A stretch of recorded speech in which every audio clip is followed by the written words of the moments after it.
네, 반갑습니다. 저는 고려신학대원에서 역사신학을 가르치고 있는 이성우 교수라고 합니다. 오늘 이 교리에 대해서, 교리 설교에 대해서 이렇게 같이 제 경험과 또 수업 내용이라든지 실제적 경험들을 좀 나누게 돼서 대단히 기쁘게 생각하고요.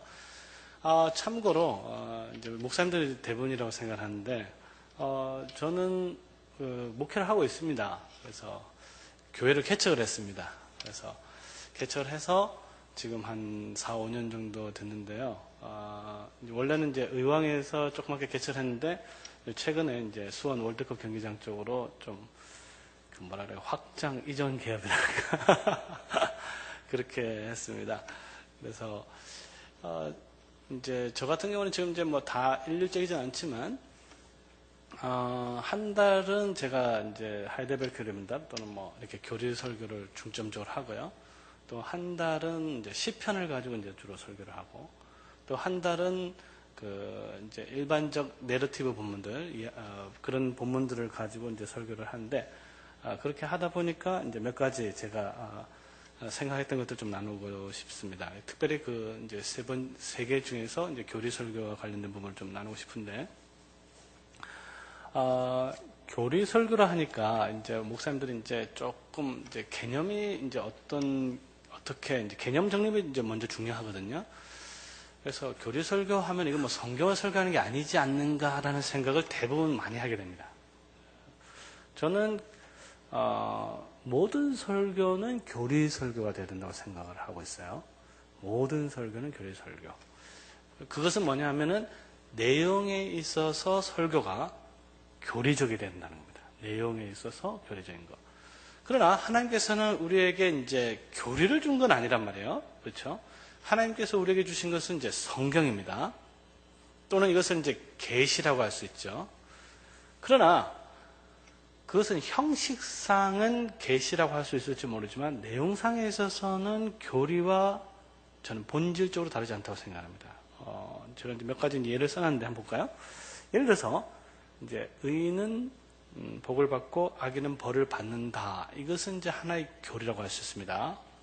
그런데 일반적으로 성경에는 이런 식으로 표현되어 있는 게 아니고 이렇게 딱 문장화되어서 또는 명제화되어서 성경에 기록된 것이 아니고 여러 가지 다양한 방식으로 계시로 주어졌어요. 성경은. 예를 들어서 악인은 복을 받았고 의인은 복을 받았고 악인은 벌을 받았다라고 하면은 그런 것은 많이 나와 있단 말이에요. 그것은 뭡니까? 계시 속에서 계시 형태 중에서 특별히 뭐죠? 역사와 관련됐죠, 그죠? 역사 속에서 하나님이 어떤 분이신가, 의인이 어떻게 복을 받고 악인은 벌을 받았는지를 역사를 통해서 이제 보여주는 거예요, 그렇죠? 자, 예를 들면 또 성경을 읽다 보면은 꼭 그런 식으로만 나타나는 것이 아니고 의인은 복을 받고 악인은 벌을 받을 것이다라는 식으로 계시를 주는 경우가 있습니다. 그렇죠? 그러면 이것은 역사가 아니고 뭐가 됩니까? 이제 그것은 예언이 되는 것이죠. 그러니까 동일한 내용이 하나님께서는 계시로 주어질 때 어떤 경우에는 역사를 통해서 보여주시고 어떤 경우에는 예언을 통해서 보여주신단 말이에요. 또는 의인은 복을 받고 악인은 벌을 받으리로다라는 식으로 표현되는 경우도 있습니다. 이건 뭘까요? 당연히 시편이죠. 시로 표현될 수가 있는 거죠. 시로. 동일한 내용이 또 시로 표현될 수 있는 겁니다. 또는 의인은 복을 받고 악인은 벌을 받아야 한다. 이런 식으로 표현될 수 있습니다. 그렇죠? 그런 경우도 많이 있죠. 이것은 뭘까요? 이것은 율법에 해당하는 것이죠. 법에 해당하는 것이죠. 또는 의인은 복을 받고 악인은 벌을 받는다는 사실을 내가 깨달았다는 식으로 표현될 수 있어요. 이것은 이제 소위 지혜서라고 할 수 있습니다. 자, 그러면 우리 목사님들 보세요. 동일한 내용, 계시의 내용이 이제 저는 교리라고 보는데 그 교리를 다양한 방식으로 성경에서 나타났단 말이에요. 그죠? 그러면 우리 목사님들은 그런 다양한 방식의 본문을 접할 때, 예를 들어서 의인은 복을 받고 악인은 벌을 받았다라는, 그러니까 예전에 그렇게 했다는 역사적 사실에 근거를 해서 교리를 가르쳐야 되는 거죠. 또는 예언도 마찬가지죠. 벌을 받을 것이다라는 그런 선자적인 예언을 가지고 성도들에게 의인은 복을 받고 악인은 벌을 받는다라는 교리를 가르치는 것이고, 시편도 마찬가지고, 또는 지혜서도 마찬가지인데, 그러나 동일한 내용이 다양한 형식으로 성경에서 나타나니까 우리 목사님들이 해야 될 건 뭘까요?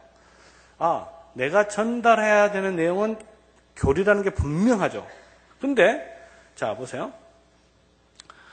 의인은 복을 받고 악인은 벌을 받는다. 아주 단순한 문장입니다. 그런데 이것이 역사를 보게 되면요, 이런 식으로 나타나지 않거든요. 그렇죠? 역사는 굉장히 스토리가 많잖아요. 뭐 다윗이 나오고 또 뭐 솔로몬이 나오고 또 사울이 나오고, 이런 긴 과정을 거쳐서 여러 가지 긴 스토리를 통해서 교리를 가르쳐 준단 말이에요.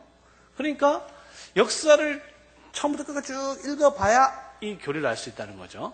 그러니까 그 교리를 역사를 통해서 볼 때 찾기가 뭐 어떤 것은 쉽지만 어떤 것은 굉장히 쉽지가 않습니다. 예를 들어서 우리가 이제 나중에 몇 가지 본문들을 살펴보겠지만, 예를 들어서 나하만 장군 사건 또는 부자와 나사로 사건, 이런 스토리를 쭉 보게 되면 내용은 읽었는데 여기서 내가 뭘 설교해야 될 것인가 라고 했을 때 그것은 교리라고 할 수 있는데, 그 교리는 이런 식으로 단 하나의 문장으로 나타나 있지 않기 때문에 그것을 찾기가 굉장히 어려운 거예요. 그러나 그럼에도 불구하고 다양한 형식으로 나타나 있으니까 성도들에게는 훨씬 더 다양한 방식으로 전달할 수가 있게 되는 겁니다. 근데 역사하고 또 이제 시편을 한번 보자 이거죠. 역사는 이렇게 긴 스토리가 있고 따라서 재미가 있죠. 시편은 어떨까요? 시편의 장점은 뭘까요? 동일한 내용이지만 시편의 장점은 당연히 외울 수 있다는 것이죠. 아주 딸맞게, 시는 이제 함축적이죠. 길지가 않고 함축적인 것을 성도들 하여금 읽고 읽어서 외워서 자기 자신을 내면화하는 데 있어서는 시편이 굉장히 좋은 역할을 하는 겁니다. 그러니까 동일한 내용이 각각의 역할을 하고 있는 것이죠. 자, 이런 차이들을 우리가 이제 알게 된다면, 교리 설교는 교리를 가르치는 것이 아니고 뭡니까? 성경을 가르치는 거죠. 성경의 어떻게 보면 핵심 내용을 가르친다. 이렇게 우리가 정의할 수 있을 것입니다. 그래서 교리 설교가 있고 뭐 성경 강해 설교 따로 있고 이렇게 존재하는 게 아닙니다. 제가 이야기는 모든 설교는 하나님께서 전해진 그 메시지를 전한다는 의미에서 교리 설교다 이렇게 볼 수 있다. 저는 그렇게 보는 것이죠. 물론 이제 조금 교리 설교를 좁혀 보면은 이제 교리 문답 설교 이렇게 하면 이제 주어진 교리 문답 설교가 있고 그것을 이제 가이드로 삼아서 설교하는 건 좀 다르다고 할 수 있지만, 적어도 교리 설교를 했을 때 우리 모든 목사님들은 어떤 성경 본문을 상관없이 하나님께서 전하고자 하는 그 핵심적 교리를 설교한다. 이것을 잘 기억해 주시기 바랍니다. 그것이 제대로 되지 않으면 설교를 할 때 이제 이리 갔다가 저리 갔다 하는 경우가 많은데, 제가 이제 목사님들 설교 들어봤을 때 주로 이리 갔다가 저리 갔던 대부분의 그 목사님들 설교는 교리가 정립되지 않는 경우가 많았어요. 심지어 같은 본문에 있어서라도 이렇게 모순되어 보이는 구절들이 나타나는데, 한 구절 설명할 때는 뭐 칼빈주의적으로 설교했다가 또 그 다음 절 설교할 때는 뭐 알미니안주의로 설교하고 이런 경우가 있거든요. 이제 왜 그런 현상이 벌어지냐면 교리에 대한 기본적 틀이 정립되어 있지 않으면 목사님들 설교가 이리 갔다가 저리 갔다가 할 수 있다는 것을 기억하시면 좋겠습니다. 그 다음에 이제 교리 설교에 대한 필요성을 좀 제가 분명히 좀 인식하고 싶은데, 그건 뭐냐면, 예수님께서 이제 지성명령을 하셨는데, 이걸, 지자가 이게 땅 지자로 하시는 분이 의외로 많은데, 그 지극할 지자죠? 그리고 상은 윗상입니다. 그러니까 가장 높은, 그죠? Great Commission이라고 하잖아요. 아주 대위임 명령이라고 할 수 있는데요. 제자를 삼으라라는 명령을 주셨습니다. 제가 여기서 이제 강조하고 싶은 거는 뭐냐면요. 제자를 삼으라 했을 때 그 방식에 있어서 저는 강조하고 싶은 게 뭐냐면, 예수님께서는 명령과 더불어서 그 방식을 주어졌는데, 그 방식이 뭐냐면, 삼위 하나님의 이름으로 세례를 주고, 그죠? 세례를 주고, 그 다음에 세례를 준 다음에 내가 분부한 모든 것을 지키게 함으로써 이렇게 되어 있습니다. 그 제자를 삼는 방법도 예수님께서 분명히 보여주신 거예요. 근데 오늘날 이 제자는 무시되고 있지 않나 저는 그렇게 생각이 듭니다. 그러니까 세례를 주려고 하면은 이제 중요한 게 뭐예요? 세례 문답 교육이 필요하지 않습니까? 그렇죠? 근데 이제 여기에 대해서 반론을 하는 분도 계세요. 빌립을 봐라. 이렇게 빌립이 무슨 세례 교육 받았느냐. 이렇게 얘기를 하는 거죠. 그러니까 예수 믿고 하면은 바로 그 자리에서 세례 줄 수 있지 않느냐. 이렇게 보는데, 자, 여기서 우리가 알아야 될 게 뭐냐면요. 성경에 나와 있는 모든 역사적 사건들을 우리에 대한 바로 직접적인 모범으로 삼아서는 안 된다는 것입니다. 왜 안 되냐면 그 빌립이 만난 그 내시는 어떤 사람이었습니까? 우리가 알고 있는 한국 사람도 아니고, 그죠? 이디오피아 사람들이고, 그 다음에 예수님을 구약 성경을 전혀 몰랐던 사람도 아니고, 이사야서를 보고 있었던 사람이고, 이사야서를 한글로 본 사람이 아니고, 아마 셉투아진트, 그러니까 70인경 즉 헬라어로 보고 있었던 사람일을 거고, 그 다음에 6월절에 예배를 오순절 예배 드려가는 사람이고, 그러니까 유대인이라는 모든 걸 다 알고 있는 사람이에요. 단지 몰랐던 건 뭡니까? 이사야 53장에 있는 그 사람, 그 말하는 분이 과연 예수 그리스도 그분인가를 몰란 거예요. 그러니까 그것만 알려줬으니까, 그거를 알아줬으니까 세례받는데 아무 지장이 없었던 겁니다. 그러나 지금 우리가 전도하고 우리가 이렇게 하는 사람들은 그 내시하고는 전혀 다른 사람이에요. 하나님을 전혀 모르는 사람이고 예수님도 전혀 모르는 사람에게 바로 그냥 빌립식으로 세례를 줄 수 없는 거거든요. 그렇다면 이제 오늘날에서는 교회 전통에 따라서 예수님에 대해서 충분히 성부, 성자, 성령, 삼위 하나님에 대해서 충분히 알고 그 예수 그리스도에서 고백을 하고 그 고백에 근거를 해서 세례를 주어서 그 다음에 어떻게 됩니까? 사도들의 가르침 모든 가르침을 가르쳐서 제자를 삼는 거예요. 이게 이제 어디서 나타나냐면 이제 사도행전 2장 42절에 이제 그대로 나타나죠. 그러니까 보세요. 예수님께서 제자들에게 지상 명령을 주셨으니까 제자들은 그걸 알았단 말이에요. 그것을 이제 실천하겠죠. 사도행전 오순절 이후에 실천하는데 어떻게 실천했냐면 베드로가 설교를 했습니다. 3,000명이 왔어요. 3,000명이 와서 어떻게 했습니까? 세례를 주었죠. 세례 준 다음에 어떻게 하면 저희가 사도들 가르침을 받아. 그 다음에 떡을 떼며 교제하며 전혀 힘썼다. 이렇게 되어 있습니다. 이것을 봤을 때 제자들은 예수 그리스도의 명령이 어떤 건지를 분명히 인식을 했다는 것이죠. 그렇죠? 이 지상명령을 정확하게 인식을 하고 그것을 이제 실천했다 이렇게 볼 수가 있는데 교리 설교와 관련돼서 제가 이제 좀 초점 맞추고 싶은 것은 뭐냐면 내가 너에게 가르쳐 분부한 모든 것에 초점 맞추고 싶어요. 모든 것. 그러니까 우리 목사들이 사명 중에 하나가 제자를 삼는 건데 제자가 되기 위해서는 제대로 된 주님의 제자가 되기 위해서는 이제 모든 것을 이제 가르쳐야 되는데 이 모든 것이 오늘날 좀 소홀히 여겨지지 않나 이런 생각이 듭니다. 왜냐하면 오늘날 많은 목사님들 설교들이 주로 부분에 치우치는 경우가 많아요. 부분에 치우치는 가장 큰 이유는 여러 가지가 있을 수 있는데 어떤 분은 이제 개인적 선호에 따라서 좌우되는 경우가 많습니다. 어떤 분은 뭐 신약을 좋아한다든지, 어떤 사람은 구약을 좋아한다든지, 자기 좋아하는 거에 집중해서 이제 설교를 한 거죠. 어떤 분은 어떤 본문을 갖다 대도 항상 전도 설교가 나온단 말이에요. 이 본문을 해도 전도해라, 저 본문을 해도 전도해라, 그러다 보니까, 성도들이 이제 모든 가르침을 받는 게 아니고 편식을 하게 되는 거죠. 물론 이제 이거는 이해가 갑니다. 예를 들어서, 우리 목사님들이 이제 교회 부흥을 위해서 이제 부흥에 대해서 설교한다. 또는 또 전도가 해야 되니까 전도에 대해서 설교한다. 또 아니면 헌신에 대해서 설교한다.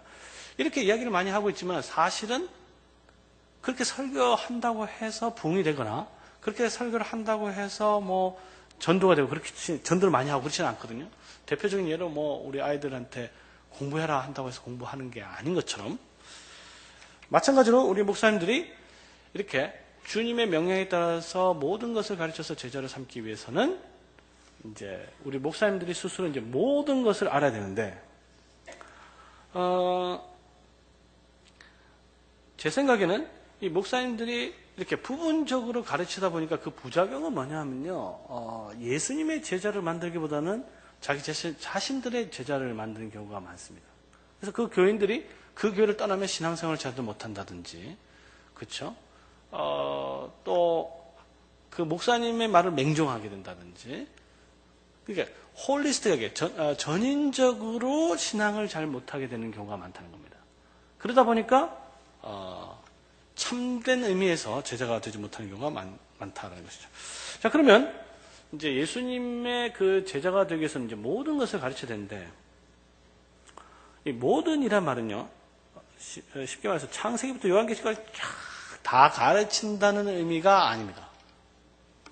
예수님께서 모든 걸 다 가르쳐라고 했으니까 이건 창세기부터 해서 모든 요한계시까지 다 가르쳐야 되는 것이 아니냐라고 했을 때, 자, 우리 목사님들 그렇게 못하는 건 다 알죠? 성도들도요, 여러분 한번 생각해 보시기 바랍니다. 아무리 신앙생활 한 10년 정도 해도 창세기부터 요한계시까지 언제 다 제대로 공부하겠습니까? 우리 목사님들도 다, 심지어 저 신학 교수도 아직 죄송하지만 창세기부터 요한계시까지, 또 특히 요한계시 같은 거 에스겔서 다녀서 잘 모르거든요? 그러니까,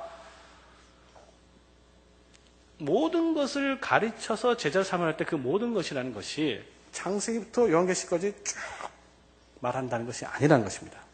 또한 모든 것을 가르치는 말이 설교할 때 본문 한 단어 하나마다 다 가르치라는 의미도 아니에요. 이제 왜 요즘에 특별히 이제 강해 설교하시는 분이 이제 그런 식으로 설교를 많이 하게 되는데, 여기서 강해와 또 주석과 설교는 구별할 필요가 있습니다. 주석은요, 그야말로 단어 하나하나에 대해서 이제 해석하는 게 이제 주석이죠. 그죠? 그러나 설교는 단어 하나의 의미를 갖다 다 설명하는 게 설교가 아닙니다.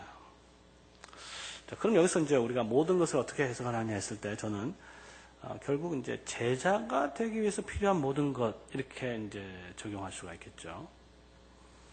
이것은 이제 우리 이제 웨스트민스터 소결문답으로 이제 표현해 보자면 제3문에 이렇게 되어 있습니다.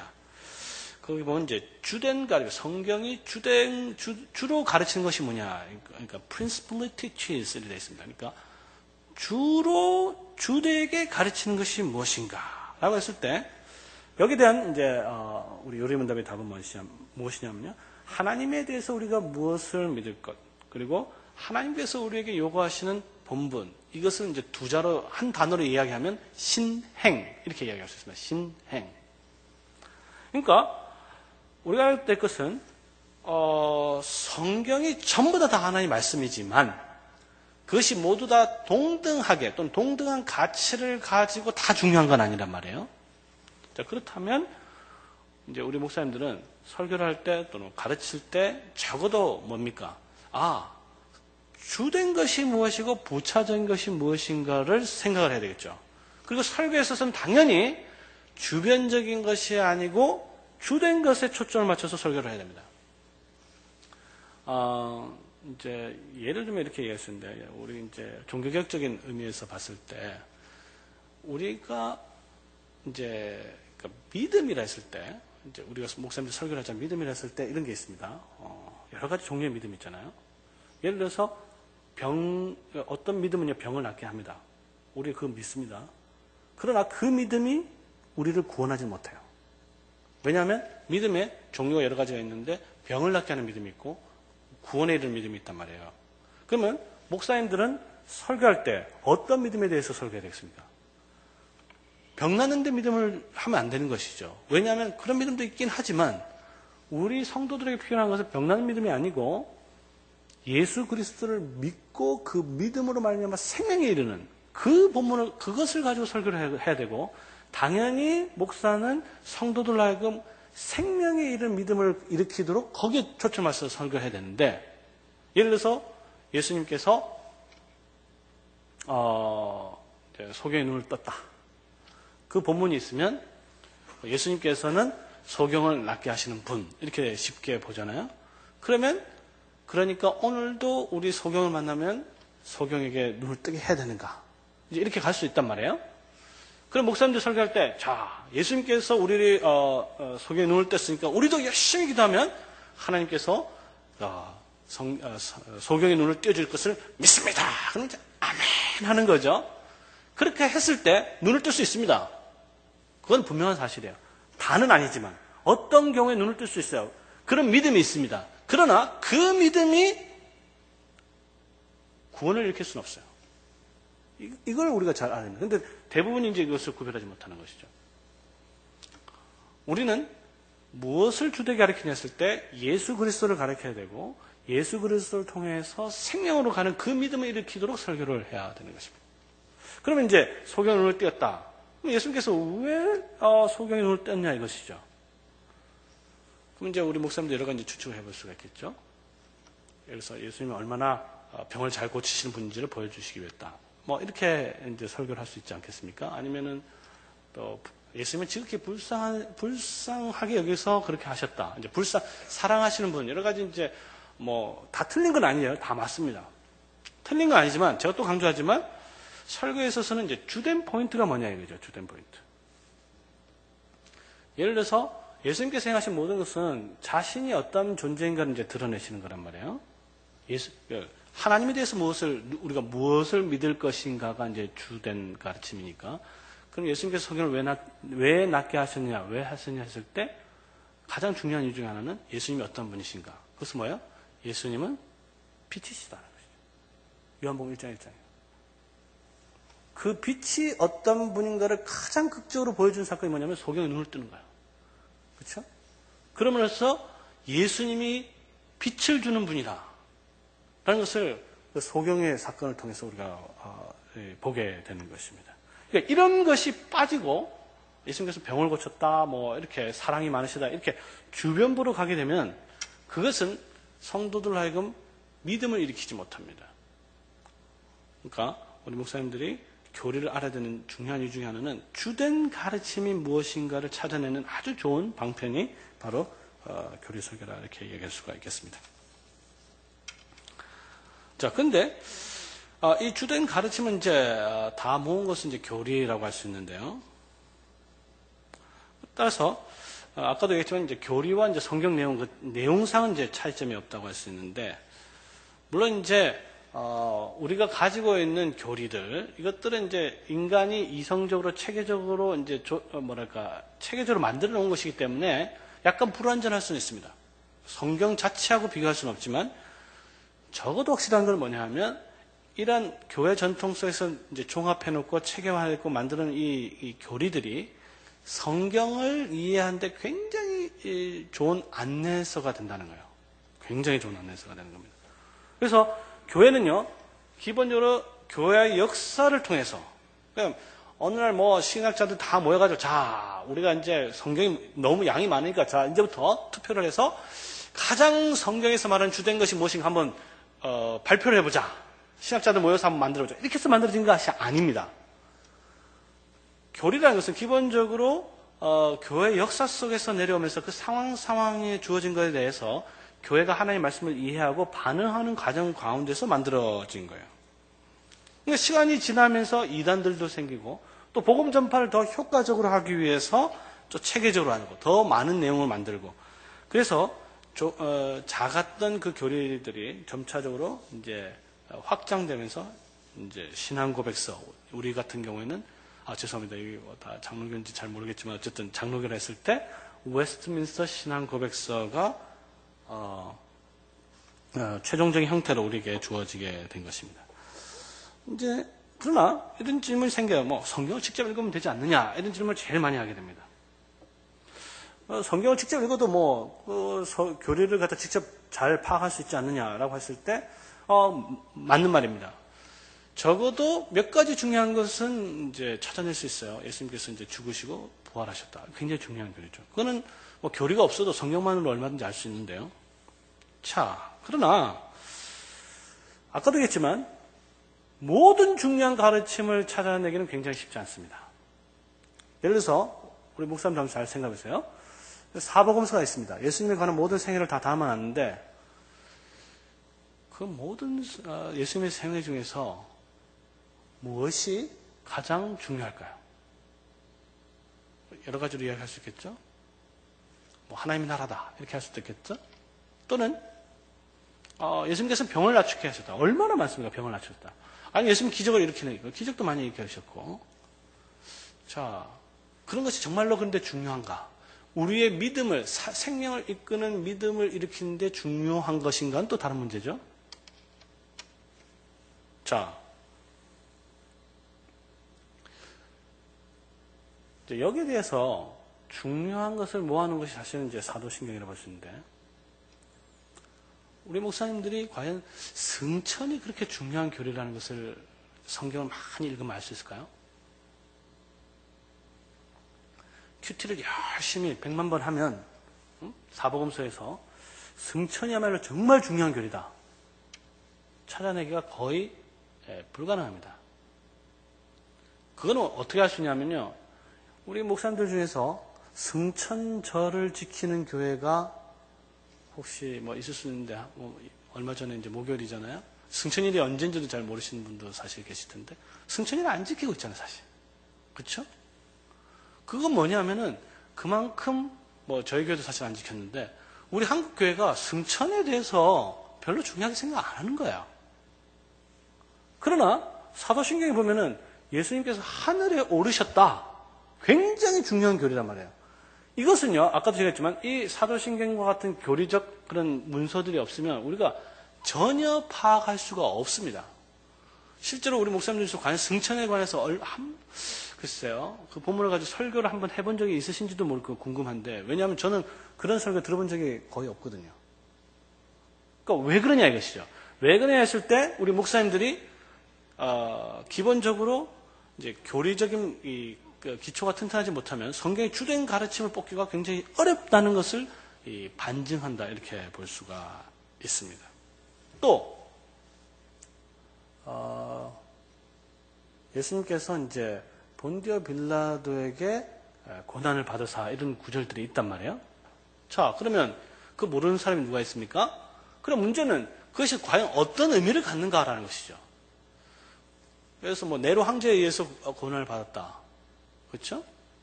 본디오 빌라도에게 고난을 받았다, 무슨 차이가 있나 이것이죠. 또 예수님께서는 만약 그냥 예를 들어서 이제 뭐 살해를 당했다, 그죠? 이제 돌에 맞아 죽었다, 이런 거랑 본디오 빌라도에게서 고난을 받았다, 이게 어떤 의미가 있느냐라고 했을 때, 이런 것들은 성경을 통해서 해석하기가 굉장히 어렵습니다. 이제 뭐 이것들은 사실 이제 우리가 하이델베르크 요리문답 같은 걸 보면 아주 핵심적인 것들 간단하게 나왔단 말이에요. 그 중에 하나가 이제 재판이라는 개념이 들어옵니다. 예수님께서는 어떤 방식으로 돌아가시냐 했을 때 재판을 통해서 돌아가신 거예요. 재판을 통해서 돌아가셨기 때문에 더 이상 우리에게 마지막 날에 재판이 없다는 아주 중요한 교리가 거기 담겨 있는 거예요. 그러면 우리가 이런 것들을 이제 설교를 해야 되는데, 이제 중요한 것들이 이제 아까도 했지만 이게 도대체 무엇을 설교해야 될 것인가 했을 때 이 교리적인 중심성이 빠지면 이제 주변적인 것들이 자꾸 설교에 들어오게 되는 것입니다. 이제 그 다음에 그래서 이제 결론적으로 조금 말씀드리면요. 전 이제 우리가 이제 교리 설교, 이걸 이제 바른 신학을 교회에서 전파하는 것이 중요한 사명이라 생각하는데, 우리가 로마 카톨릭하고 좀 다른 점은 뭐냐면, 이제 로마 카톨릭도 교리가 있어요. 근데 우리도 교리가 있는데, 틀린 점은 뭐냐면, 로마 카톨릭은 기본적으로 그 교리가 뒤섞여 있습니다. 혼합이에요. 참된 순수한 교리와 인간적 가르침이 섞여 있고요. 우리 종교개혁은 그런 혼합적 가르침에서 순수한 복음을 빼서 이제 모아놓은 것인데, 그것이 이제 우리 신앙 고백서를 할 수 있고, 그래서 우리는 순수한 복음을 전파한다라고 봅니다. 그것이 이제 교회의 가장 중요한 표지고, 근데 제가 여기서 강조하고 싶은 건 뭐냐면요, 순수한 모든 가르침이 중요한 것입니다. 또 모든 일을 제가 이야기하는데, 그래서 이제 보통 솔라 스크립투라는 말, 오직 성경이라는 말도 중요하지만요, 이제 토타 스크립투라는 말도 있어요.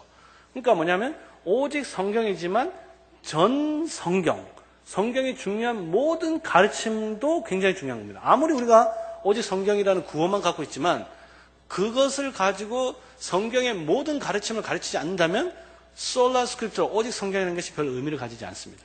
그래서 우리 목사님들은 내가 무엇을 설교해야 되느냐 했을 때 성경의 전 가르침을, 중요한 것들을 가르쳐야 되는구나. 그것이 교회 역사적으로 내려왔던 중요한 교리적 문서들, 사도신경이라든지 이런 것들에 다 요약이 되어 있다. 이런 것을 우리가 기억하면 좋겠습니다. 자, 이제 교리에 대해서 제가 좀 이야기를 좀 이렇게 했고요. 그 다음에 이제, 그럼 교리를 그러면 왜 설교를 해야 되냐 문제인데, 여기서 이제 설교 문제가 나오는데요. 예를 들어서 교리를 꼭 설교로만 가르칠 필요는 사실 없다고 이렇게 생각할 수 있거든요. 뭐 대표적으로 이제 성경 공부 시간에 얼마든지 가르칠 수 있다. 그러니까 교리는 이제 성경 공부 시간에서 충분히 가르치고, 설교 시간에는 그냥 뭐 일반적 강의 설교랄까, 그것도 교리 설교를 할 수 있는데, 그렇게 하면 좋지 않는가? 꼭 뭐 하이델베르크 교리문답, 웨스트민스터 신앙고백서, 소기도문답 이것을 꼭 해야 되느냐라는 이제 설교를 통해서 그거는 성경 공부 시간에 맡기면 좋지 않느냐 이렇게 생각하는데, 물론 이제 틀린 말은 아닙니다. 그러니까 설교와 성경 공부는 반드시 이제 같이 가야 되는 것이죠. 어떤 분도 요즘에 이제 설교도 이제 공부식으로 이렇게 하는 분이 있는데요. 저는 그 점에서 이제 각자의 장점을 살려야 된다고 봅니다. 그러니까 하나님 말씀을 이제 동일한 교리를 전하는 데 있어서 하나는 이제 차근차근 이해를 시키고 문답을 하면서 확인하고 또 예를 들고 이렇게 개인적으로 가르칠 것도 필요하고 자세하게. 그러나 또한 교리를 권위적으로 하나님 말씀을 선포하는 것도 굉장히 중요합니다.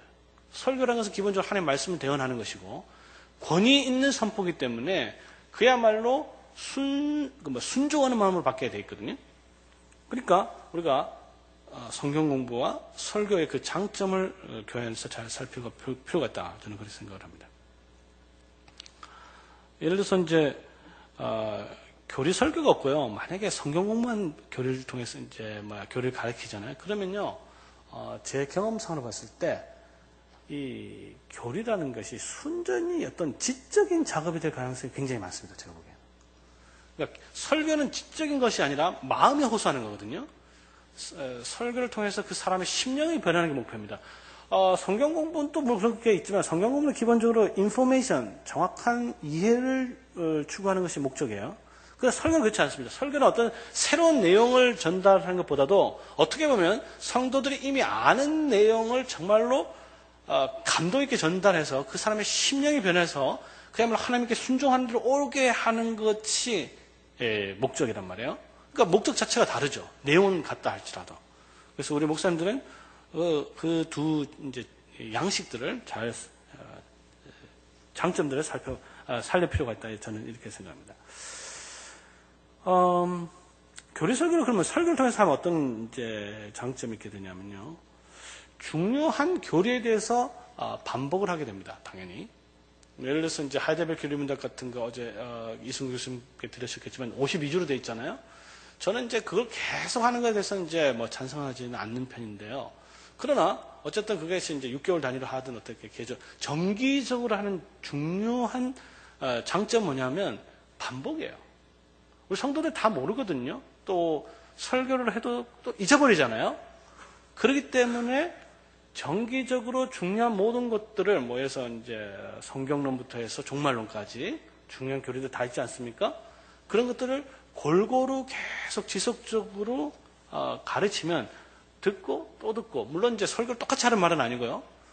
동일한 내용을 다른 본문에 근거해서 가르치게 되다 보면은 교인들이 계속적으로 반복해서 쌓여간다, 이렇게 볼 수 있는 것입니다. 그럼으로써 신자들은 동일한 교리를 풍성하게 이해할 수 있게 된다는 것이죠. 그래서 우리 목사님들은 똑같은 내용을 똑같이 전하면 안 되고 똑같은 내용을 다양한 방식으로 다양하게 전달할 필요가 있게 되는 것입니다. 이제 예를 들면요, 목사님들이 이제 세례식을 하게 되면 당연히 예를 들어서 세례에 대해서 설교를 해야 되겠죠. 세례가 무엇인가. 근데 이제 세례 때마다 이제 보통 이제 세례를 설교해야 되고 또 절기 때마다 예를 들어서 제일 힘든 설교 중에 하나가 사실은 이제 뭡니까? 성탄절 설교 이런 거 아니겠어요? 그럼 똑같이 예수님 오셨다 이렇게 되는데요. 그 이제 예를 들어서 이제 성탄절 같은 거 이야기한다 칩시다. 세례부터 이야기하면 세례를 이야기한다 했을 때 본문을 뭘로 하냐 했을 때 세례에 대해서 가르쳐야 된대. 또는 설교해야 되는데 마태복음 28장을 가지고 설교한다 칩시다. 그 세례가 나오니까 그렇죠? 문제는 뭡니까? 거기가 세례를 주라라는 명령이 있지만 세례가 무엇이냐에 대해서는 안 나와 있단 말이에요. 그렇죠? 그러면 거기서 이제 세례의 중요성에 대해서는 이야기할 수 있을지 모르겠지만, 설교할 수 있을지 모르겠지만, 세례가 뭐냐에 대해서 최소한 설명을 해야, 그렇죠? 성도들이 그걸 이해를 할 텐데, 그러면 이제 주로 하는 방식이 뭡니까? 이제 세례에 대한 본문들을 다 모으자 이거예요. 구약 성경 뭐 다 이제 모아가지고, 그거 가지고 이제 세례가 뭔지를 설명하려고 하는데 문제는 뭡니까? 이게 다 다른 거예요. 예를 들어서 요한의 세례도 있고, 성령으로 세례도 있고, 불세례도 있고, 예수님이 받을 그 세례, 이건 장례를 말하는 뭐죠? 십자가 죽음을 말하고, 이것을 통해서 어떤 세례가 무엇인지를 가르치는 데는 굉장히 이제 부족한 것이죠. 또는 이제 구약에서는 또 세례가 아니라 이제 할례라는 말로 사용됐단 말이에요. 그러니까 사실 이제 우리 목사님들이 설교할 때 이제 아브라함이 먼저 이삭에게 할례를 행하였더라라는 본문을 가지고 세례에 대해서 설교할 수 있습니다. 무조건 이제 아브라함의 믿음, 뭐 아브라함의 뭐 헌신, 주로 이제 그런 식으로 설교하는데 사실은 더 중요한 것, 틀렸다는 것이 아니고 더 중요하게 가르치는 것은 그 본문을 통해서 가르치는 것은 세례란 말이에요. 세례가 과연 무엇인가라는 것을 가르쳐야 되는 거죠. 자, 근데 이제 그런 걸 다 모으면 또 문제는 뭐냐면 혼돈이 될 뿐만 아니라 양이 또 엄청나게 많아지죠. 그걸 본문을 통해서 다 세례에 대해서 설명할 수는 없는 겁니다. 그럼 짧은 시간에 어떻게 할 것인가 했을 때 가장 좋은 거는 뭐냐면요. 우리가 가지고 있는 요리문답 같은 것들이에요. 요리문답은 세례에 대해서 가장 가르쳐야 될 핵심적인 것들을 요약해 놓은 것이거든요. 그리고 평소에 그것을 성경 공부를 통해서 충분히 성도들이 알고 있다면 쉽게 용이하게 그것을 가지고 성도들한테 설교를 할 수 있게 되는 것입니다. 그래서 이제 이렇게 중요한 교리들에 대해서 우리가 설교하게 될 때 가장 좋은 안내서가 바로 그와 같은 교리서, 또 교리문답이라든지 신앙 고백서라든지 그런 것들이 우리에게 아주 좋은 참고서가 되는 것입니다. 그러니까 저게 뭐 성경도 아닌데 이렇게 생각하는 것이 아니라 만약에 이제 우리 목사님들 깊이 연구할 시간이 있으면 그렇게 하면 좋은데 사실 중요한 주제에 대해서 성경을 갖다 깊이 공부할 시간이 그리 많지가 않거든요. 그럼 가장 좋은 안전장치는 뭐냐면요. 요리문답을 딱 보면요. 중요한 교리에 대해서는 거의 다 나와 있습니다. 그럼 적어도 그것을 가지고 그것을 핵심으로 삼아서 이제 설교를 하게 되면 아주 뭐 쉽게 또는 또 핵심적인 것들을 설교할 수 있게 되는 것입니다. 예를 들어서 이제 뭐 성탄절 아까 얘기했지만 성탄절도 마찬가지죠. 성탄절이다라고 했을 때 우리 목사님들이 뭐에 대해서 설교해야 될까요? 했을 때 주로 이제 성탄절 예수님께서 내려오심, 겸손 보통 그렇게 이제 이야기를 하잖아요. 높은 보좌를 버리시고 낮은 땅에 오셔서 그냥 겸손하게 되셨다. 이제 그것도 아주 뭐 틀린 건 아니죠. 제가 계속 이야기하지만 틀린 건 아니지만. 성탄절에 있어서 그럼 가장 중요한 교리가 뭐냐 이것이죠. 우리는 이것을 어디서 찾아볼 수 있냐 하면 사도신경을 통해서 알 수 있는 거죠. 사도신경의 성탄이라는 게 굉장히 중요한 교리죠. 예수님께서 어떻게 태어나시는가 굉장히 중요한 교리입니다. 그렇기 때문에 사도신경이 있어요. 어떻게 태어나셨습니까?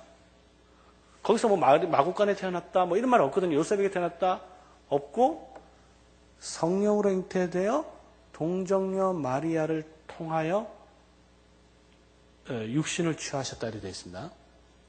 그러니까 성탄절에 우리가 설교해야 될 가장 중요한 것은 하나님께서 몸을 취하셨다라는 것을 굉장히 강조를 해야 됩니다. 왜 주님께서 그런 몸을 취하셨냐 했을 때 그것은 결국은 대속으로 갈 수밖에 없는 것이거든요. 예수님께서 우리 죄를 갖다 대속하기 위해서는 반드시 죽으셔야 되는데 죽기 위해서는 몸을 취하지 않으면 죽음이 불가능하잖아요. 이제 그런 식으로 성탄절의 핵심적 교리를 우리가 이제 파악할 수 있게 되는 거죠. 이것을 해놓고, 그죠? 이 핵심적인 교리를 확립해 놓고, 그 다음에 이제 마구간에서 태어났다, 여러 가지 이제 별이 왔다, 이런 것들을 가지고 이제 중심적인 것들을 이제 설명할 수 있을 것입니다. 근데 대부분은 별이 나타났다, 천사가 나타났다, 이제 그런 주변적인 것들이 좀 너무 제가 보기에는 이렇게 살아나고 정말로 성탄절에서 강조돼야 될 그 성육신 이 부분이 이제 조금 약화되지 않나 이런 생각이 드는 겁니다.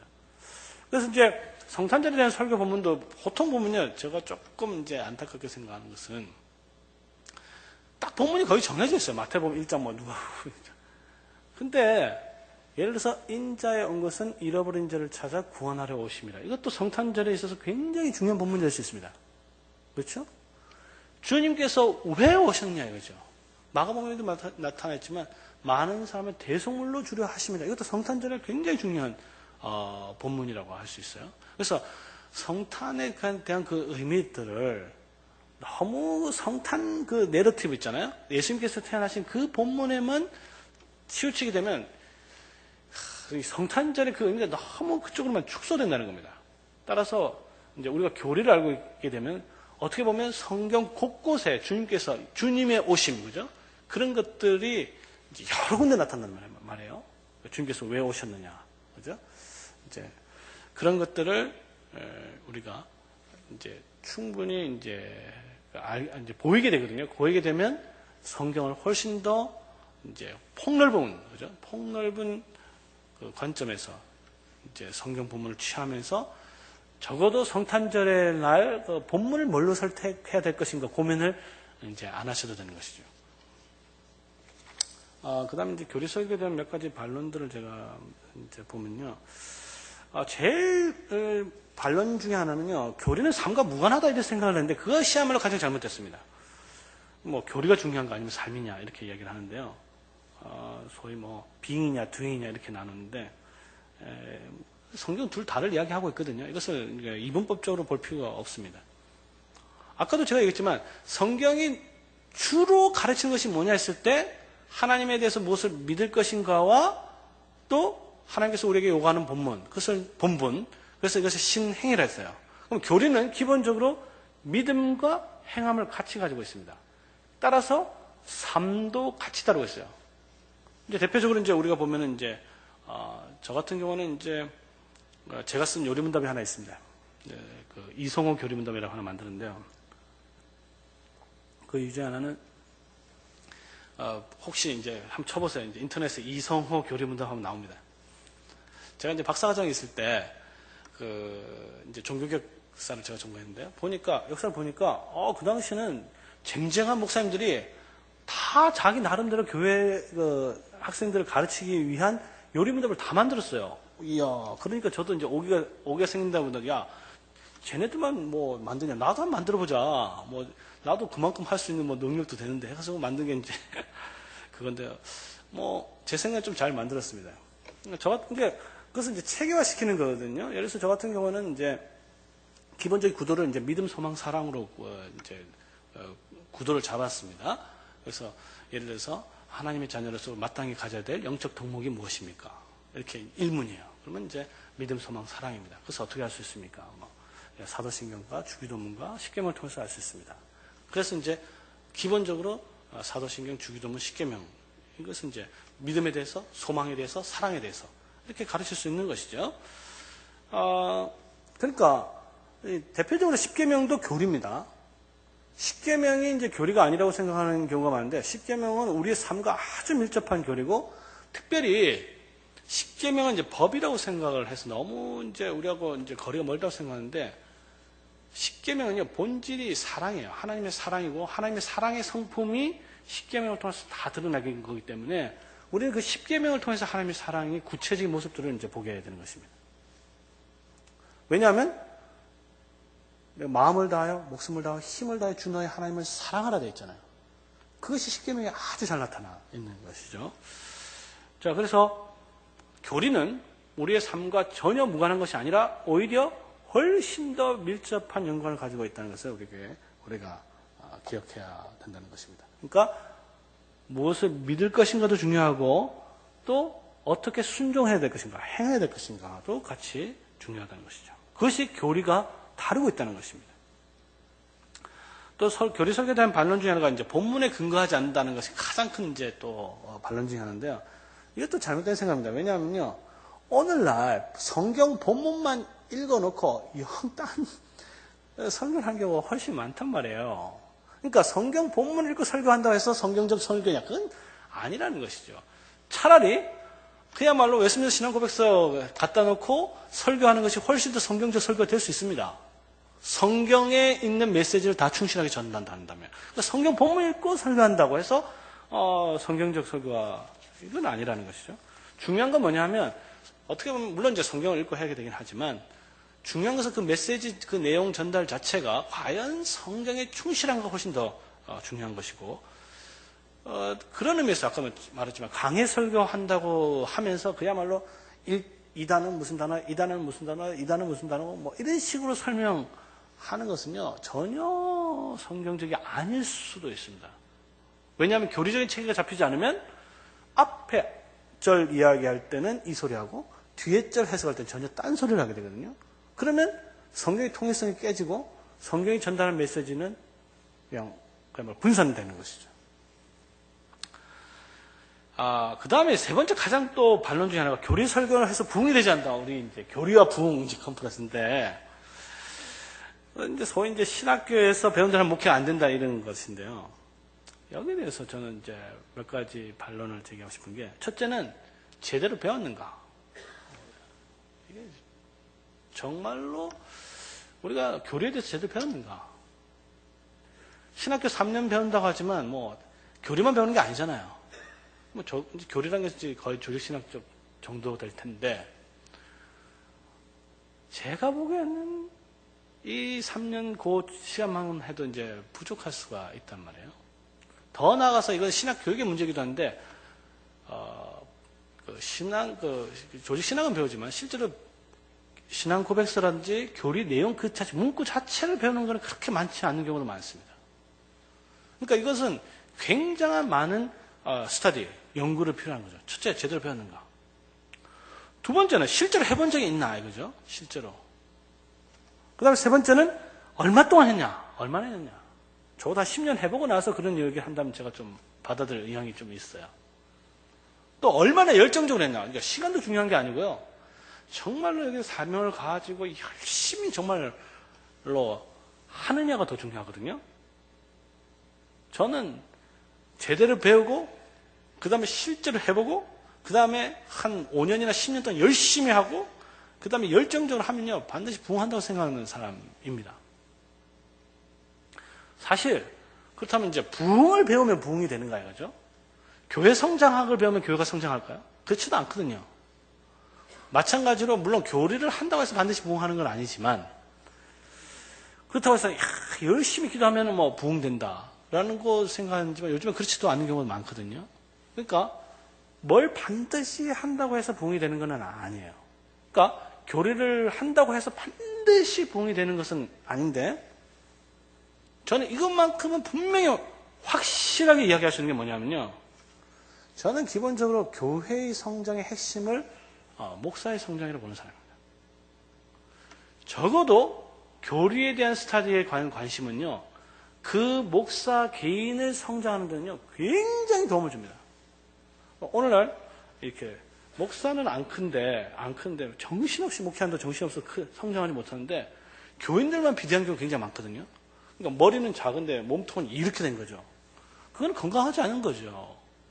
목사하고 성도들이 같이 비슷하게 건강해야 이게 건강한 교회인데 만약 목사는 성장하지 않고 왜냐하면 이제 정신없이 바쁘니까 교인들만 이상하게 많이 왔다. 그러면 그 교회는 언젠가는 문제가 생깁니다. 제가 보기에는. 그러나 적어도 우리 목사님들이 교리에 대해서 열심히 공부하고 스터디하고 그래서 잘 가르쳐 놓으면요. 목사 스스로가 이 성장하는 거기에는 굉장히 도움이 된다고 확신해요. 실제로 그렇고. 그래서 저는 이제 제 부전공 중에 하나가 이제 작은 교회 살아남기 지금 책도 쓰고 있는데요. 어딜 가든지 강조를 합니다. 특별히 이제 작은 교회 목회하신 분들은요. 절대 교인들보다는 오히려 자기 자신에게 투자를 하라고 이야기 많이 합니다. 자기 자신이 성장을 해야 거기에 맞춰서 교인들이 오게 돼 있는 거예요. 그러니까 어떤 경우에는 막 성도들에게 신경을 너무 많이 쓰다 보니까 막 예를 들어서 한 사람 한 사람 붙들고 하다 보니까 그야말로 진이 이제 빠지게 되는 것이고 실제로 성도들이 왔을 때는 전혀 준비가 안 돼 있는 모습을 보게 됩니다.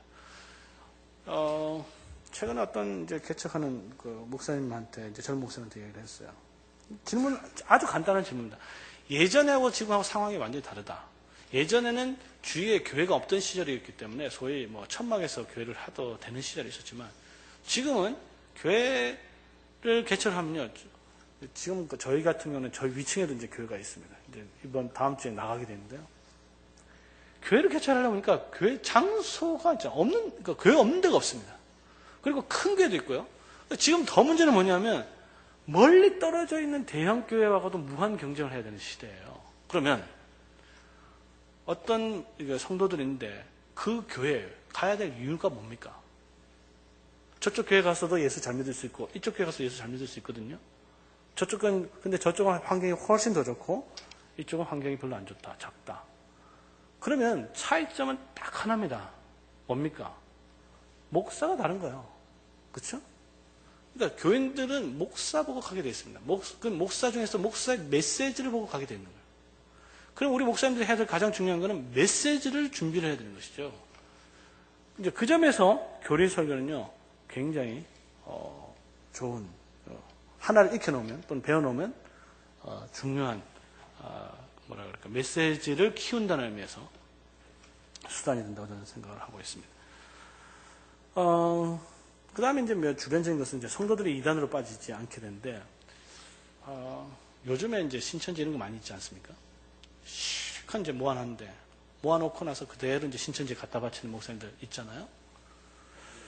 가장 큰 이유가 뭡니까? 신천지, 최근에 제가 이제 발표를 한번 했는데요. 신천지는 굉장히 교리 자체가 황당하거든요. 예를 들면 이런 게 있습니다. 진짜 황당하던데, 이제 모세, 왜 청계산에 교회를 세웠냐? 과천 장막성전을 세웠느냐? 모세가 어디에서 하나님 율법을 받았냐? 이제 시내산에서 받았다 이거예요. 근데 청계산 할 때 개자가 무슨 개자냐 이거야. 신의 개자. 근데 저는 놀랐던 게 뭐냐면 그 이만희 뭐라고 해야 됩니까? 옹이라 할까? 그 분이라 해야 되는지 모르겠는데 하여튼 그 청계산 바로 신의 개자입니다. 그러니까 성도들이 아멘 하는 거예요. 근데 우리가 볼 때 굉장히 황당한데요. 그분들이 그렇게 거기 참석한 이제 심지어 제가 이제 하나님의 성에 교회 다니는 사람들 이렇게 보지만 맨 처음엔요 소위 비유 뿌리라든지 이런 걸 해서 성경을 교묘하게 조금씩 이렇게 가르쳐요. 그러니까 거기는 이 체계가 틀립니다. 그러니까 신자들이 배우는 공부 과정하고 중급, 고급이 틀려요. 이제 아까 신의 계자는 이제 고급입니다. 고급 성경반에 들어간 사람은요, 이만희가 어떤 말을 하든 간에 아멘 하는 사람들이에요. 근데 처음에는 그게 분명히 보이지만 맨 처음에는요, 그런 걸 전혀 안 가르칩니다. 이만희에서 뭐 안 가르치고 그냥 교회 성경 공부 하는 거예요. 성경 공부 하는데, 그래서 요한계시록이라든지 교회에 대한 불평, 그 다음에 예를 들어서 성경을 읽었는데 너 이게 무슨 뜻인지 아니? 뭐 이런 식으로 자꾸 접근을 하는 거야. 예를 들어서 넌 성경을 읽는데 하나님께서 오늘 너에게 뭐 어떤 말씀 해줬니? 하나님께서 넌 말씀하시니? 그죠? 오늘은 하나님께서 어떤 말씀을 하셨어? 막 자꾸 이렇게 물으면요, 야, 저쪽에 특별한 말씀인데 한번 가볼래? 뭐 이런 식으로 자꾸 가는 거예요.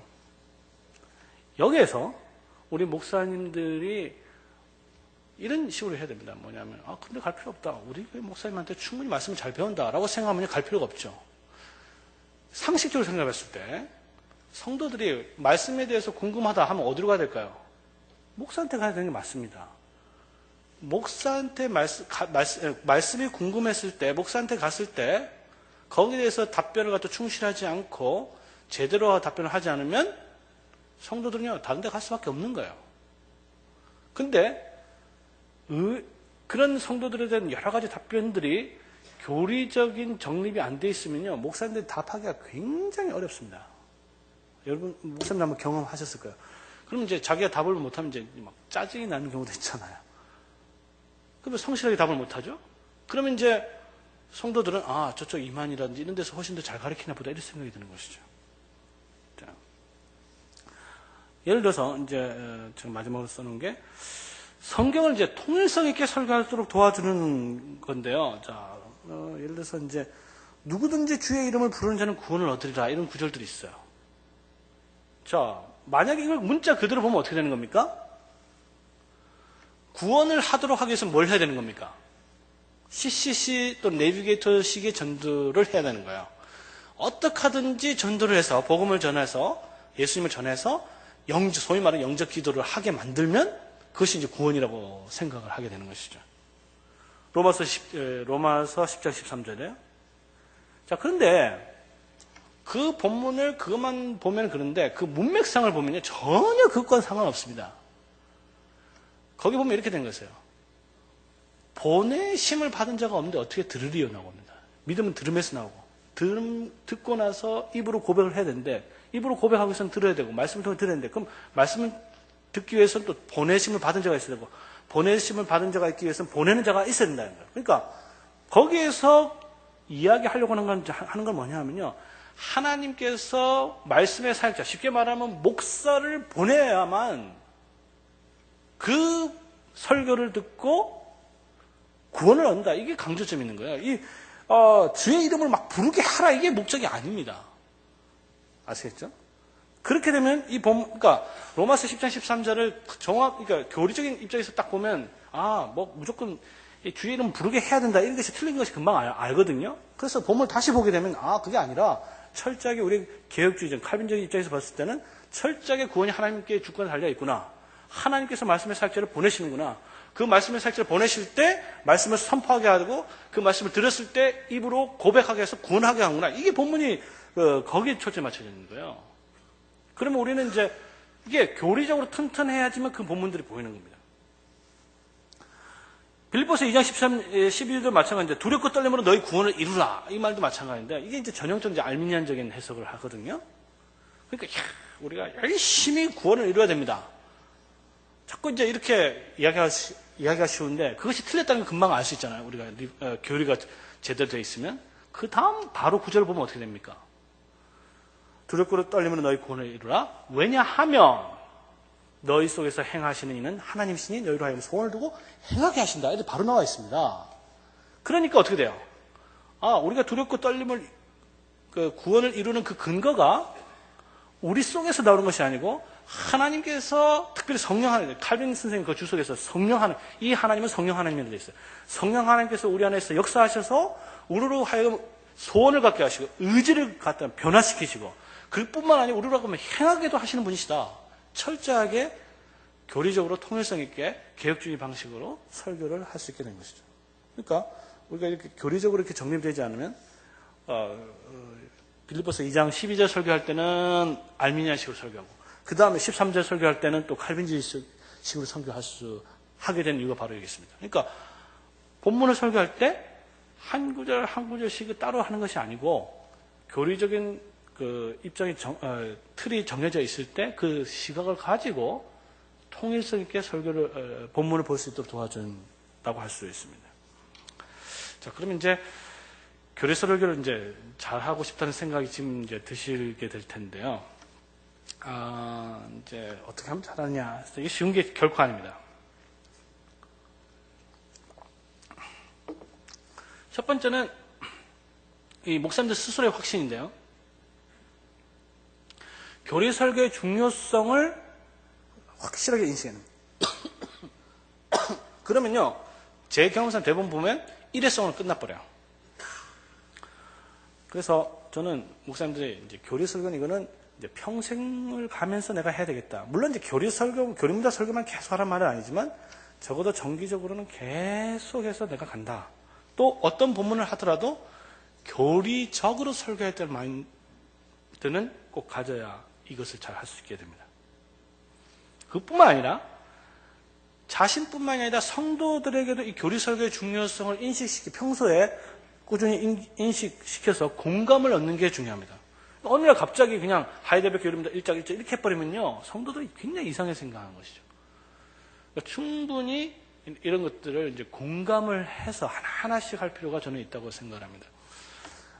특별히 이제 우리 여기 계신 분 중에서 이제 개혁신학에 관심 있는 분들이 꼭 계시다고 생각하는데, 저 개인적인 경험은 예를 들어서 저 같은 경우는 이제 예배 시간에 시편 찬송을 이제 도입을 했는데요. 물론 시편 찬송만 저는 고집하지는 않는데 1년 동안은 이제 석 달에 한 번씩 계속 시편에 대해서 설교를 했고 그 다음 1년 동안은 계속 시편을 배우고 그리고 올해 처음으로 예배 시간에 한 곡 시편 찬송을 갖다가 이제 도입을 했어요. 그러니까 목회는 저는 마라톤이라고 생각을 합니다. 그러니까 목사님들이 목회 모든 계획들을 충분한 기간을 가져놓고 충분한 기간을 하기 위해서는 또 충분한 준비를 해야 되겠죠.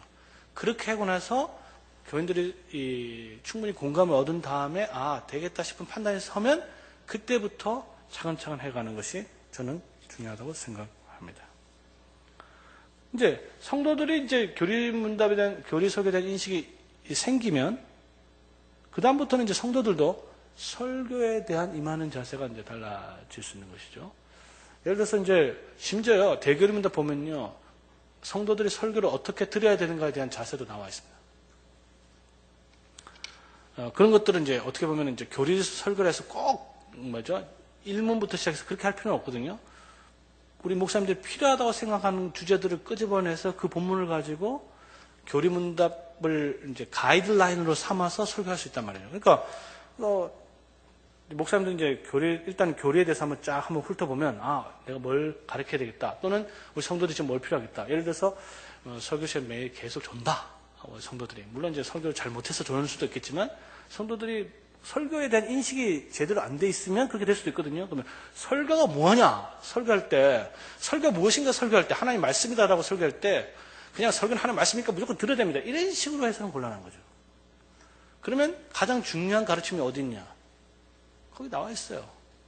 여름도 나와 있습니다. 그런 것을 사용할 수 있는 것이죠. 그 다음에 이제 목사님들이 이제 확신이 섰으면 그 다음부터 이제 공부를 해야 되는데요. 제 생각에는 체계적으로 또 정확하게 또 총체적으로 이해해야 됩니다. 정확하고 총체적으로 체계적으로. 교리는요, 우리 웨스민스터 신앙고백서 이런 거 다 마찬가지지만 아주 함축적인 형으로 굉장히 정교하게 되어 있어요. 군더더기가 전혀 없게 되어 있습니다. 그거는 이제 그 요리문답 자체의 성격이 그래요. 그러면 우리 목사님들은 그것을 읽으면서 하나하나 그 의미가 무엇인지를 근거, 그 밑에 성경 구절이 다 나와 있거든요. 하나하나 찾아가면서 이게 왜 이렇게 이야기하고 있는지를 공부를 다 해야 되는 거죠. 그리고 이제 하나씩 보게 되면 나머지는 전체적인 시각이 생기는데 전체적인 시각 속에서 그 의미들을 볼 필요가 있습니다. 그리고 예를 들어서 칭의와 성화 같은 거는요, 대충 이렇게 넘어가 버리면요, 굉장히 본인 스스로도 헷갈릴 수가 있고요. 나중에 이제 칭의, 성화, 또 선행, 이렇게 나와 버리면 더 이상해. 더 헷갈리기 시작합니다. 그러니까 정확하고 체계적으로 이해할, 스스로가 이해를 정확하게 해야 된다는 것이요. 그 다음에 이제 내용 분석이 끝나면요, 그 다음에 중요한 건 뭐냐면, 왜 그런 내용이 진술되어 있는지를 우리가 살펴야 되는데, 교리라는 것은 기본적으로 역사적 산물입니다. 그러니까 우리 목사님들은 설교할 때 내용을 정확하게 설교하는 것도 중요하지만 왜 그것이 중요한가? 그것도 설교하는 게 굉장히 중요해요. 예를 들어서 이제 제가 지난주에는 이제 하이델베르크 교리문답 24주를 했는데 이신칭에 대해서 설교했어요. 이신칭에 설교할 때 우리 성도들이 주로 관심 가지는 분야 중에 하나가 천주교하고 우리 개신교가 뭐가 다릅니까? 이런 질문 굉장히 많이 하거든요. 거기에 대한 가장 중요한 답 중에 하나가 이신칭이에요. 그러면 우리 성도들에게 카톨릭은 왜 그렇게 이야기를 하고 있고 우리는 이렇게 이야기하고 왜 다른가? 그 다른 결과 우리가 어떤 삶에서 어떻게 다른가? 이런 것들을 하나하나씩 짚어줄 필요가 있는 것이죠. 그러니까 교리라는 것은 내용도 있지만 그 의미와 이유에 대해서도 우리가 충분히 설명을 해줘야. 그러면 어떻게 됩니까? 설교 시간에 우리 것만 이야기할 것이 아니라 그것이 다른 교회가 어떻게 다른가를 차이점을 보면 우리가 이렇게 해서 믿구나. 그냥 무조건 믿으세요. 이렇게 해버리면 안 되는 것이죠. 그러면 이제 그 내용뿐만이 아니라 그 내용을 배워야 되는 이유도 굉장히 선명해진 것이죠. 그래서 이신칭이야말로 로마 가톨릭과 우리를 달리하는 아주 중요한 차이, 굉장히 본질적 차이 중에 하나구나라는 것을 우리가 배우게 되는 것입니다.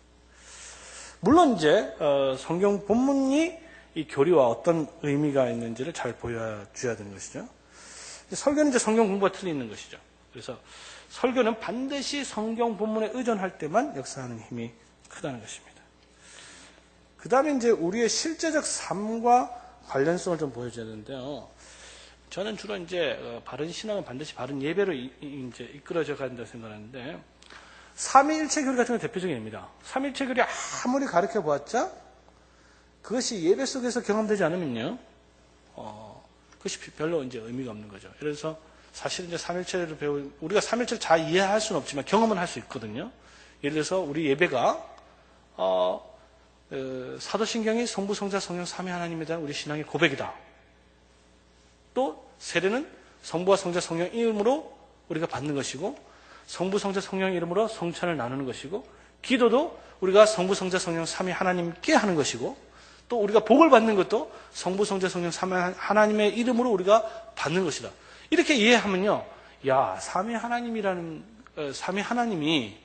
정말로 삼일체 교리가 굉장히 우리 예배 속에 굉장히 실천적이구나 알게 된 것이죠. 지금 당장 우리가 기도한다. 누구한테 기도하냐는 것이죠. 이런 것들이 삼일체를 설교하면서 계속 뭐 본질이 어떻다, 위격이 어떻다, 자꾸 이제 그런 식으로 핵심적인 것은 이야기를 해야 되겠지만, 그 교리가 우리의 삶에 있어서 어떻게 적용되는 문제에 있어서도 아주 깊이 있게 또는 실감 있게 또 실제적으로 할 필요가 있다는 것입니다.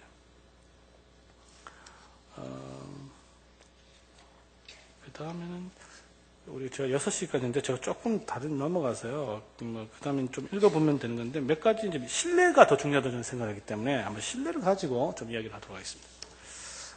우리 목사님들 다 아는 본문을 가지고 이게 어떻게 이제 교리와 상관인지 한번 제가 한번 살펴볼 텐데요. 자, 부자와 나사로 한번 보도록 하겠습니다.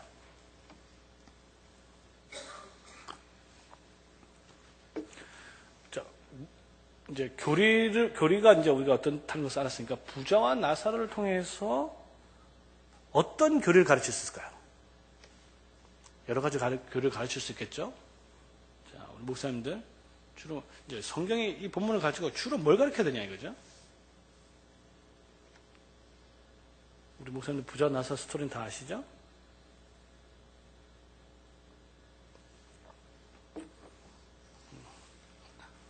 앞에 계신 목사 한 번 말씀해 주시죠.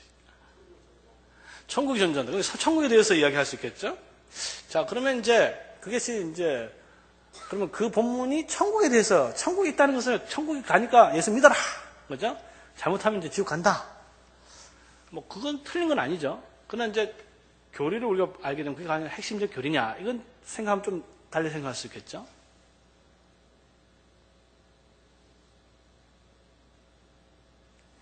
자, 제가 몇 가지 질문할 텐데 한번 답을 해보시기 바랍니다. 부자가 본문에 따르면 어디 갔을까요? 지옥 갔죠? 나사로는요? 거기 천국이란 말이 나오지 않거든요. 그렇죠. 아브라함의 이제 품이라는 단어가 나오고요. 그러니까 아브라함의 품이라는 단어가 굉장히 중요한 거죠. 아브라함이 나와요. 아브라함. 그리고 부자가 아브라함을 아버지라 부른단 말이에요. 그런 요소도 굉장히 이제 관계적인 면에서 중요합니다. 그럼 그 본문에서 사실은 이제 중요한 건 뭐냐면, 누가 아브라함의 아들이냐가 아주 중요한 이슈예요. 누가 아브라함의 아들이냐. 그럼 아브라함의 아들은 어떤 사람이 아브라함의 아들이 될까요?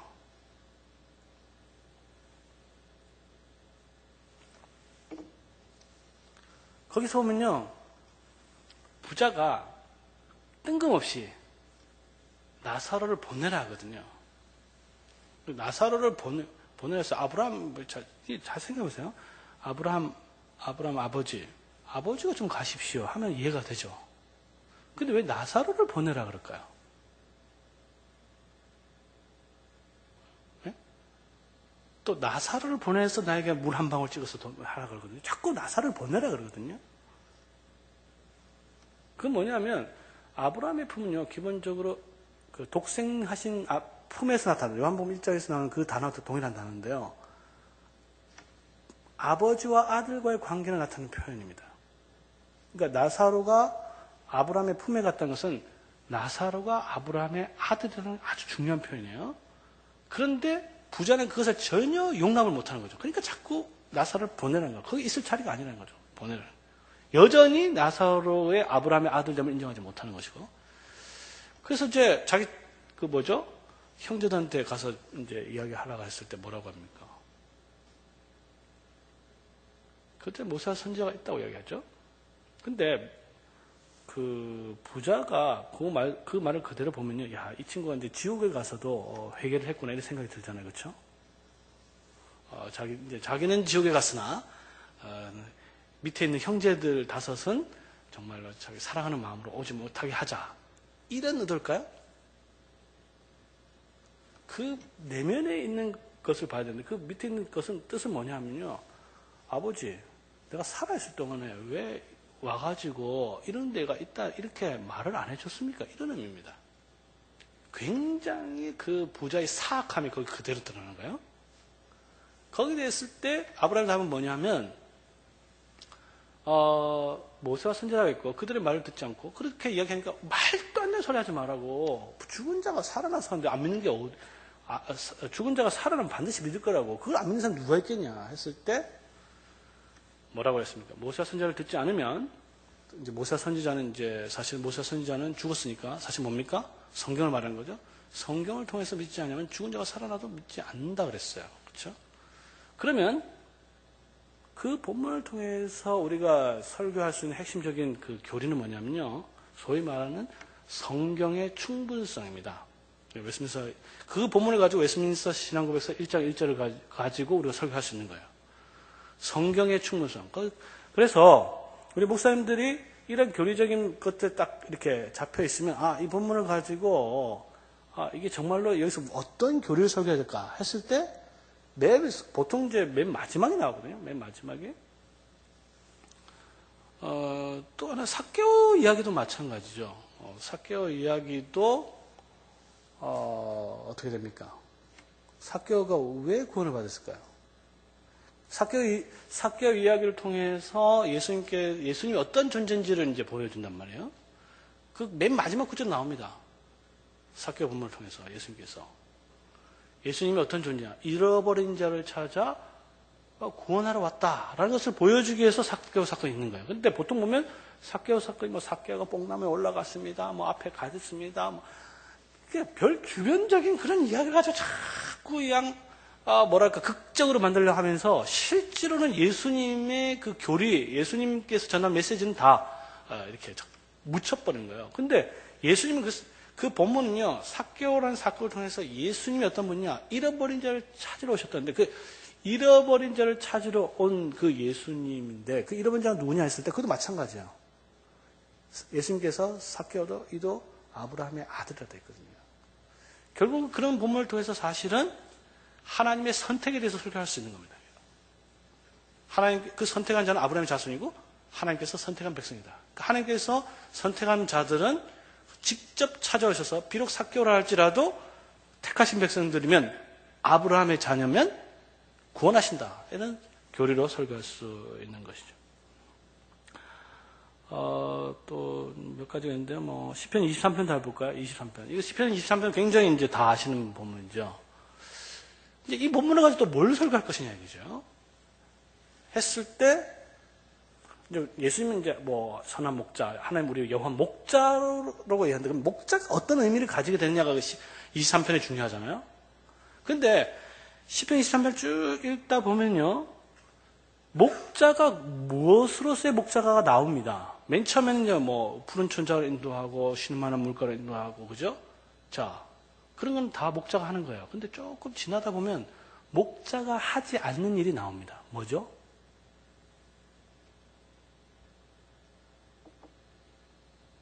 네? 원수의 목전에서 내게 상을 베푸시고. 이거 목자가 하는 거 아니거든요. 기름으로 내 머리에 바르셨으니 내 잔이 넘치나이다. 그건 뭐예요? 목자가, 거기서 말하는 목자는 무엇으로서의 목자입니까? 원수의 목전에서 내게 상을 베푸시는 분. 그거는 목자가 하는 일이 아니고 왕이 하는 거거든요. 따라서 그 본문을 가지고 예수 그리스도는 왕이시라는 교리를 설교할 수 있는 것이죠. 그죠? 그리고 이 왕이 하시는 것은 우리에게 먹이시고 지키시고 인도하시는 분으로서 그 교리를 설교할 수 있는 겁니다. 또 뭐 몇 가지 제가 보니까 이제 요한복음 3장 16절 같은 것도 아주 대표적인 예인데요. 사실은 이것도요 쉬운 게 절대 아닌 게, 자 보세요. 제가 신학 4년을 갖다 공부한 친구들이 이제 올라왔을 때 이제 신학을 어떻게 기본으로 해야 되는지 가르치는 것 중에 하나가 이 요한복음 3장 16절이에요. 거기 이제 다 학부에서 다 신학을 한 친구들이죠. 그래서 자 물어보죠. 독생자가 무슨 뜻이냐? 이렇게 물어보면요 대답을 잘 못합니다. 아마 여기에 계신 목사님들 죄송하지만 정확하게 답하는 분 거의 없을 거예요. 쉽지 않습니다. 왜 쉽지 않느냐? 성경을 몰라서가 아니죠. 요한복음 3장 16절 모르는 사람 누가 있겠습니까? 그렇죠? 무엇을 제대로 안 했냐면 교리적인 훈련이 제대로 충분히 안 됐으면요. 저도 마찬가지입니다, 사실. 독생자 뭐냐 대충은 알 것 같은데 그게 뭐냐라고 답을 하면요. 이야, 이게 이제 어디서부터 그런 거예요? 그러면 독생자가 무엇인지를 가르쳐야 될 거 아니에요? 요한복음 3장 16절을 가지고. 그러나 독생자 그 제대로 된 의미를 갖다가 가르치지 못하거나 또 주변적인 걸 가르쳐버리면 이게 이제 설교가 이제 중심을 잃어버리게 되는 거죠. 여기에 대해서 사실 웨스민스터 소결문답이나 특별히 하이델베르크 요리문답 같은 건 아주 잘 나와 있어요.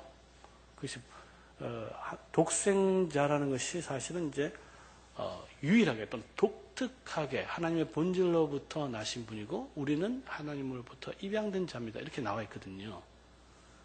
그게 뭐 어떤 스스로 난 자 뭐 이런 식으로 설명해 버리면 이게 이상하게 되는 거죠.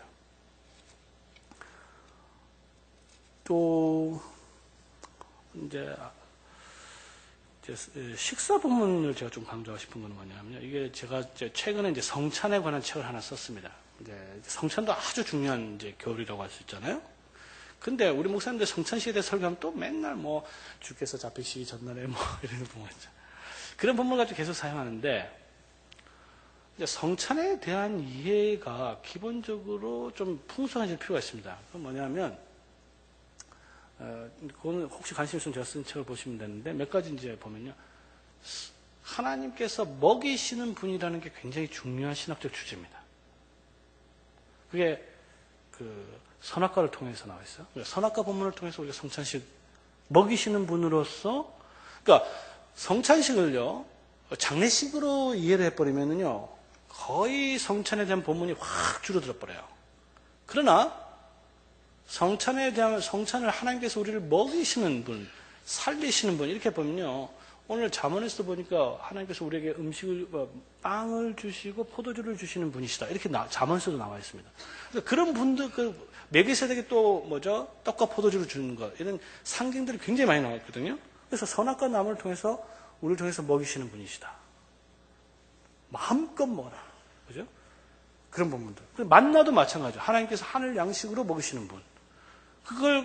그것이 사실 성취된 것이 언제입니까? 예수님께서 오병이어를 통해서 성취됐을 때 그것이 이루어졌거든요. 그리고 그것이 성찬을 통해서도 오늘날까지도 우리에게 적용된다. 이렇게 볼 수 있는 것이죠. 엠마오로 가는 두 제자들도 마찬가지죠.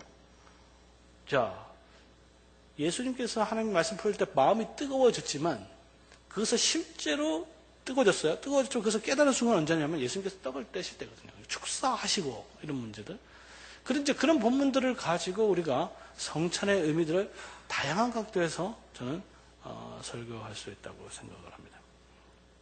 아브라함의 이삭을 바친 사건은 여러분 이제 아주 잘 아실 테니까 간단하게 이야기하면 자 아브라함을 갖다 바쳤다 하면요 대부분 이제 아브라함의 헌신 이렇게 얘기해요.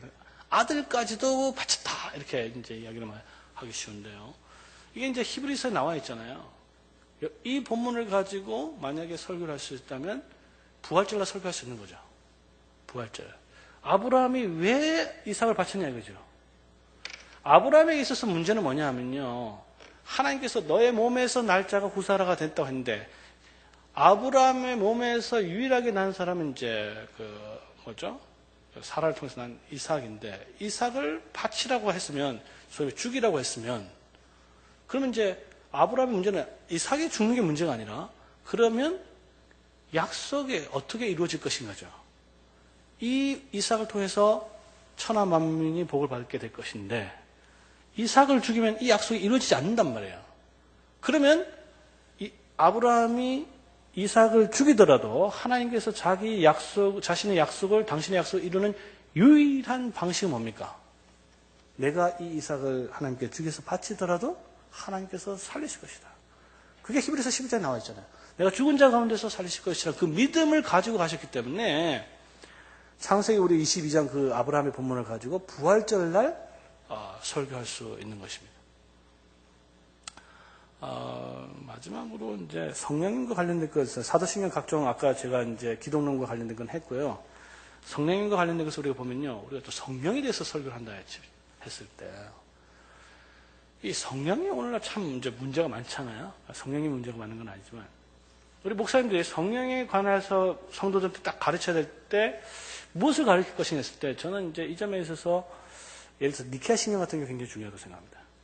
니케아 신경에 보면요, 성령님 어떤 분이시냐면 예를 들어서 성부와 성자와 더불어서 동일하게 예배 받으실 분, 영광스럽게 받으실 분이라 되어 있어요. 그러니까 성도들에게 성령님을 가르칠 때 가장 기본적으로 딱 성령님 하면 딱 떠오르는 건 뭐냐면 우리가 예배하시는 분이다.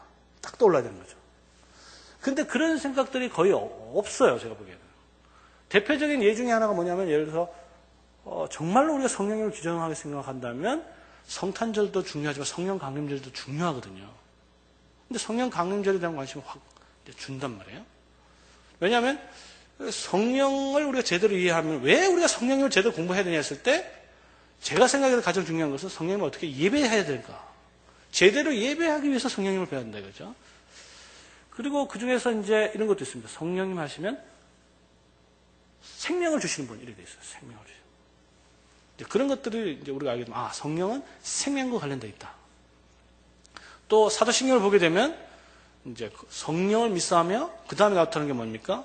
거룩한 공교회와 그러니까 성령님께서 하시는 것은 공교회적 사역을 하시는구나.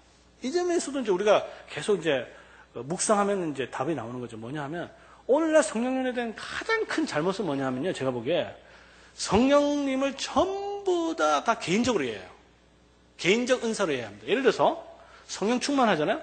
성령 충만도 이런 식으로 이해를 합니다. 내가 성령 충만 받으면 되지 저 사람 뭐 상관이냐 이런 식으로 생각하거든요. 에베소서 5장에 보면 절대 그런 의미가 없습니다. 너희가 그리스도의 몸으로서 한 몸이 되어서 성령으로 충만하라 이렇게 이야기하지 너 혼자 열심히 예수 잘 믿어서 성령으로 충만하라 이런 거 없습니다. 그러니까 나는 성령 충만 받고 너는 성령 충만 안 받는다 이런 거 없어요 사실은. 그러니까 그런 것을 제대로 이해하기 위해서는 뭐가 필요하냐면 교리적인 정립이 딱 필요한 것이죠. 성령을 믿사며 거룩한 공교회. 그러니까 교회와 상관없는 것. 교회를 세우지 않는 것은 그 은사는 전혀 의미가 없는 겁니다. 그러니까 근데 오늘 대부분 은사주의 운동의 가장 큰 명점이 뭐냐면요. 성도들을 나눠버려요. 교회 한 몸이라는 게 의미가 없습니다. 영적 엘리트주의를 양산하는 거죠. 은사 받은 사람은 은사 열심히 뭐 방언한다든지 고치든지 병 고친다든지 뭐 그렇게 하고 없는 사람은 뭐예요? 완전히 그냥 찬밥 신세가 되는 거죠. 그런 성령의 은사가 무슨 의미가 있냐 이거죠. 물론 전혀 없다는 건 아니겠지만 이게 교리적인 우리 정립이 되어 있으면 그것은 우리하고는 맞지 않다. 성령을 할 때 우리가 가장 중요한 것은 거룩한 공교회를 가르친다. 그 다음에 성도의 교제를 가르치는 것이죠. 성도의 교제. 바로 나와 있지 않습니까? 은사라는 건 뭐냐면 서로 나누고 세우고 그죠? 그게 성령님의 사역이지 뭐 나누고 뭐 특별한 사람을 갖다가 세우고 그런 거는 뭐 있을 수 없는 거죠. 그 다음에 죄사함 나고 부활과 영생, 육체의 부활과 영생. 이제 이런 것들이 우리가 정립되어 있으면 성령에 대해서 내가 설교를 할 때 어디에 초점을 맞춰서 어디에 중심으로 해서 설교를 해야 될 것인가가 이제 큰 아웃라인이 이제 잡힐 수 있는 거죠. 그래서 이 교리 설교의 그 장점은 뭐냐면 우리 목사님들로 하여금 설교 본문을 정해놓고 무엇이 가장 중요한가, 그죠? 무엇을 중점적으로 설교하고 그것을 위해서는 우리가 어떻게 그 본문을 그 메시지를 살려나갈 것인가. 이 점에서 저는 이제 교리문답 설교가 우리 목사님들에게 설교에 대해 아주 좋은 길잡이가 될 수 있다라고 생각이 듭니다. 네, 마치도록 하겠습니다. 네, 감사합니다.